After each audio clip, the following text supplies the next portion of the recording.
Salam hangat untuk Anda semua, selamat datang kembali di pembahasan mendalam kita. Nah, hari ini kita mau bedah bareng sebuah buku yang janjinya lumayan tinggi nih. Judulnya The Elements of Humor. Betul, The Tools of Comedy That Make You Funnier, Happier, and Better Looking. Penulisnya Scott Dikkers, ini orang dibalik The Onion loh, situs satir yang legendaris itu. Iya, The Onion. Jadi kredibilitasnya soal humor, wah, nggak diragukan lagi lah ya. Klaim judulnya memang agak gimana gitu ya, bikin lebih lucu, bahagia, dan lebih tampan cantik. Haha, tapi ya Dikkers memang jagoannya satir. Hahaha, iya juga sih.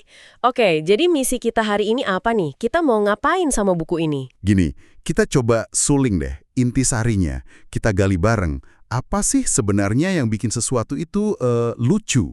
Gimana cara kerjanya? Anggap aja ini kayak contekan gitu, biar kita lebih paham soal humor. Atau ya, syukur-syukur bisa lebih lucu dikit. Kontekan biar lebih lucu, oke. Saya suka idenya. Dan kelihatannya buku ini luas banget ya cakupannya. Banget. Mulai dari hakikat humor itu sendiri, kenapa penting, terus gimana bangun mindset atau pola pikir yang pas, sampai ke alat-alat praktisnya yang dia sebut filter lucu atau funny filters. Oke, siap. Mari kita mulai aja penjelajahan kita ini. Dari mana kita mulai? Kita mulai dari dasarnya dulu aja kali ya. Kenapa sih humor itu penting? Apa kata Dikkers soal ini? Nah, iya. Di awal buku, Dikkers langsung kasih ide yang cukup menantang ya. Dia bilang humor itu misterius, kuat banget, dan mungkin sama pentingnya buat kita kayak tidur. Persis. Tapi anehnya, seringkali dianggap remeh kalau dibandingin sama, katakanlah, cinta gitu kan. Banget. Cinta dapat panggung utama terus, lagu, film, puisi. Industri nikah aja triliunan, humor. Seringnya cuma jadi hiasan aja. Nah, Dikkers ini cerita pengalaman pribadinya. Dia merasa dari kecil tuh butuh humor. Bukan cuma buat ketawa ke TV, tapi kayak alat buat jalanin hidup, buat komunikasi, bahkan buat bertahan. Oh ya? Gimana tuh ceritanya? Dia banyak terpengaruh Dr. Seuss, Sesame Street, majalah Mad.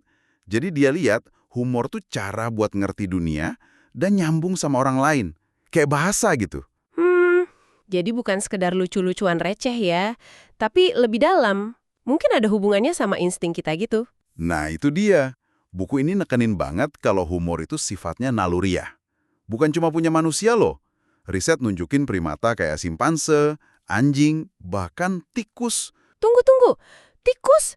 Tikus bisa ketawa? Serius nih? Iya kedengerannya aneh ya, tapi peneliti nemuin mereka ngeluarin suara ultrasonik gitu pas digelitik atau main, yang dianggap mirip-mirip lah sama tawa. Ini nguatin ide kalau respons terhadap humor atau main-main itu ada di biologi kita. Wah, oke. Itu lumayan mengubah cara saya lihat tikus sih. Hahaha. Terus soal bayi manusia kan jelas banget. Umur 4 bulan udah bisa ketawa, 10 bulan udah ngerti candaan simple nonverbal, kayak yaitu ciluk bak. Ciluk Baya, humor paling dasar. Buku ini nyinggung teori soal itu kan? Apa tadi namanya? Ya, teori kunci dari Peter McGrath, namanya pelanggaran jinak atau benign violation. Intinya gini, humor itu muncul pas ada sesuatu yang nabrak ekspektasi kita, melanggar aturan atau norma. Itu violation-nya. Oke, melanggar ekspektasi. Tapi kita merasa aman. Pelanggaran itu nggak bener-bener ngancam. Nah, itu benign-nya, jinaknya. Jadi, masalah tapi nggak bahaya. Contohnya selain Cilukba tadi, buat kita yang dewasa gitu. Bisa. Misalnya, lihat orang kepleset dikit, tapi dia langsung bangun lagi sambil nyengir, nggak luka. Kan ada pelanggaran ekspektasi tuh. Orang harusnya jalan mulus. Tapi karena aman, nggak ada bahaya, momen itu bisa jadi lucu dikit.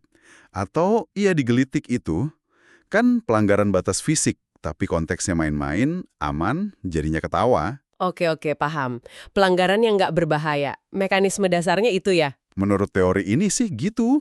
Ini inti dari banyak humor, bahkan yang rumit sekalipun. Menarik. Berarti ada potensi universal ya di mekanisme ini. Tapi kan humor beda-beda tiap budaya. Buku ini juga nyebut soal keterampilan yang hilang itu kan. Maksudnya gimana? Betul. Soal beda budaya, studi kayak dari Tong Lin Jiang yang dikutip Dikkers bilang, seringnya bukan karena orang nggak ngerti lucunya, tapi lebih karena ada rasa nggak enak atau norma sosial yang beda. Kapan sih boleh ngelucu, gimana caranya? Jadi potensinya ada, tapi kadang ketahan gitu. Jadi lebih ke soal kapan dan bagaimana ya, bukan soal nggak ngertinya. Bisa jadi. Nah, ini nyambung dikit ke idenya Desmond Morris. Dia bilang, hidup modern kita ini yang serba teratur mungkin bikin kita agak jauh dari lingkungan alami tempat humor dulu berkembang. Dulu kan penting buat ikatan sosial, deteksi bahaya. Sekarang kita jadi kayak kurang liar dikit. Keterampilan humor naluriah kita jadi agak tumpul mungkin. Jadi kayak otot yang jarang dipakai gitu ya. Kalau gitu, buku ini ngajarin kita buat ngelatih lagi dong. Bisa gitu? Persis, itu dia kerangka berpikir utamanya di Kers. Humor itu bukan bakat magis, tapi keterampilan. Bisa dipelajari, bisa diasah. Dan mulainya dari mana? Dari pola pikir. Pola pikir ya, gimana tuh caranya? Di bab 4 ada konsep bagus banget nih. Pertarungan antara otak badut sama otak editor. Otak badut lawan otak editor. Kayak sisi kreatif lawan sisi kritis gitu ya. Tepat, otak badut itu sisi kita yang suka main, bebas, nggak takut salah, iseng, keluarin ide aneh-aneh. Nah, otak editor ini si kritikus di kepala kita. Perfeksionis, mikirin kata orang, takut dihakimi, suka nyansor ide si badut. Wah, kenal banget saya sama si otak editor ini. Sering banget muncul, jangan nggak lucu, nanti aneh gitu kan. Iya kan? Nah, Dickers bilang, kalau mau lucu, kita mesti sengaja kasih ruang lebih buat si otak badut ini. Biarin dia main dulu. Gimana caranya ngasih ruang? Susah juga kan ngelawan si editor? Total sih, tapi lebih diseimbangin.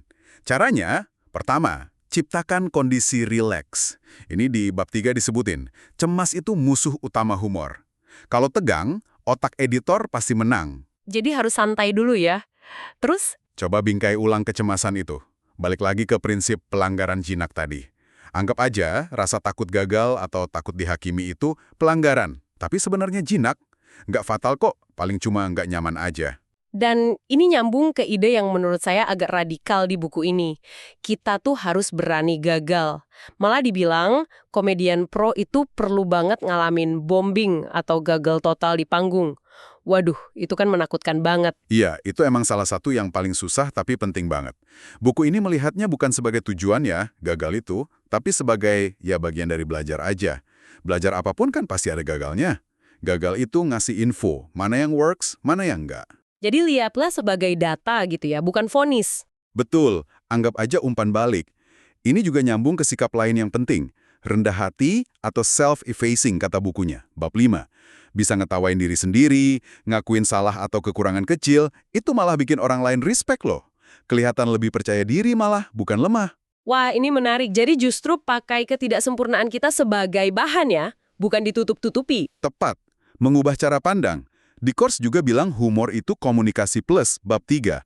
Maksudnya, komunikasi biasa itu nyampein pesan. Kalau pakai humor, ada plusnya. Tambah kehangatan, koneksi, kesenangan.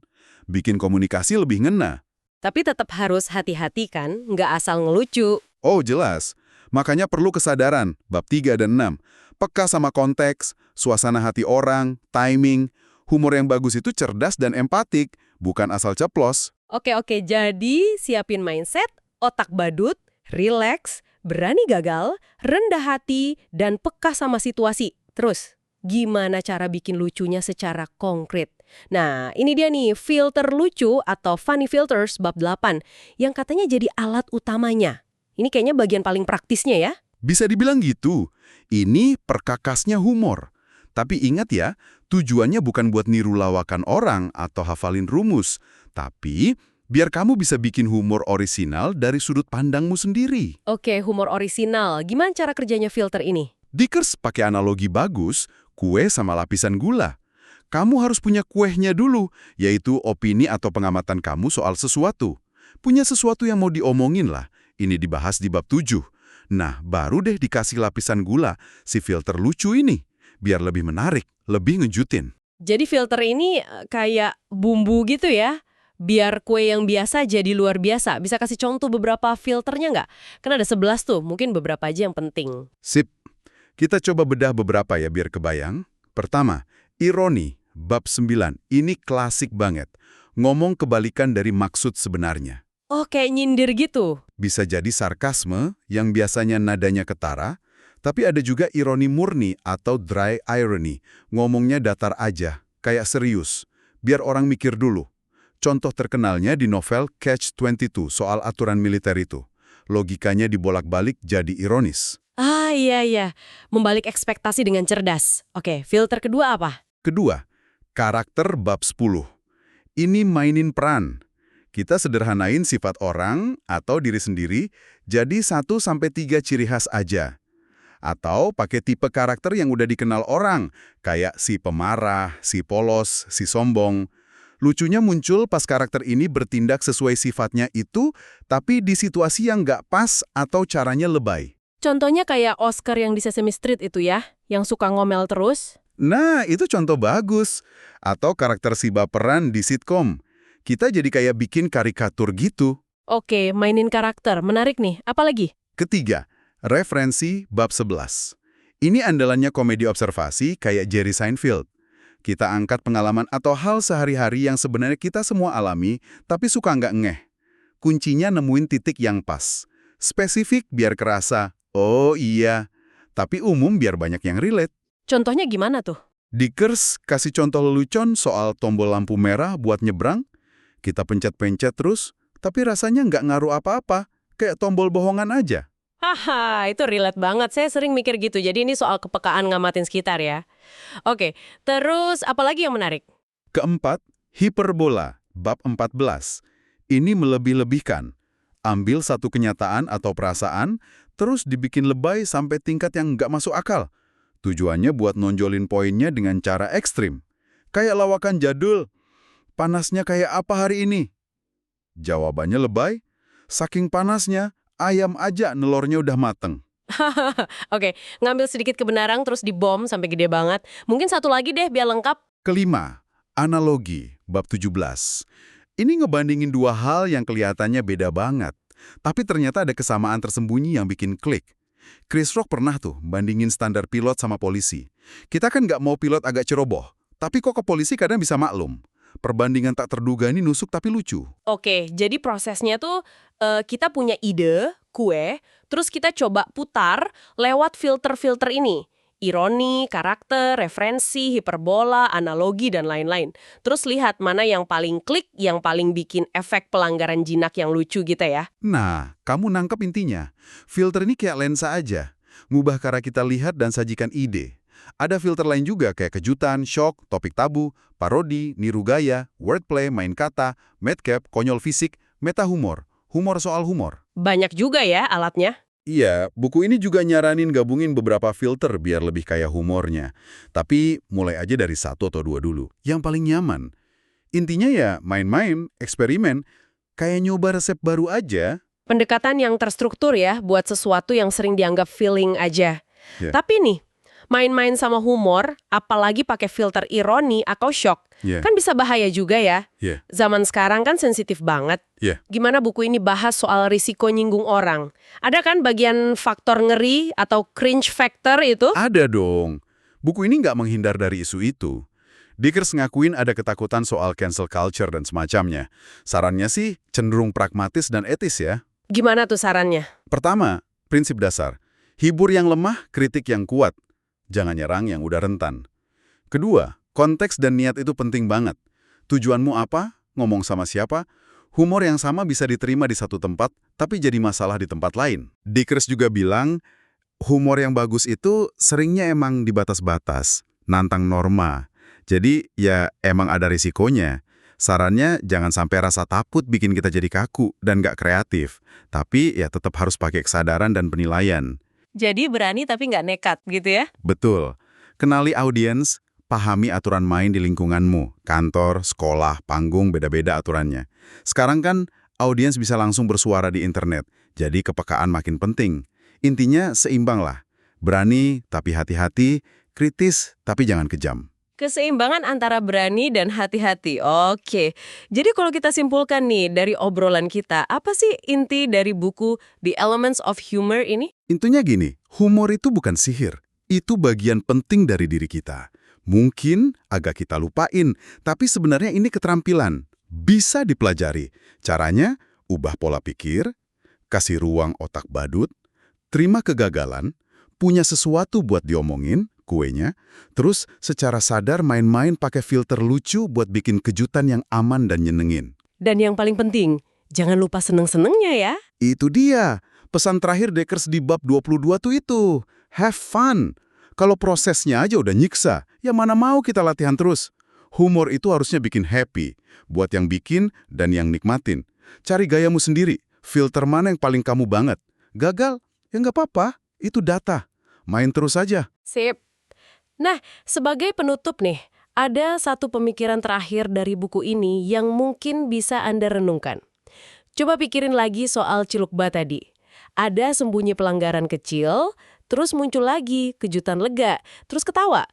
Dickers tuh ngasih ide, jangan-jangan semua humor, serumit apapun filternya, intinya cuma variasi dari mekanisme pelanggaran jenak plus kejutan itu aja. Sesuatu buat dipikirin pas nanti ada yang bikin Anda ketawa. Apa sih Cilukba di baliknya? Wah, pemikiran yang menarik tuh buat dibawa pulang.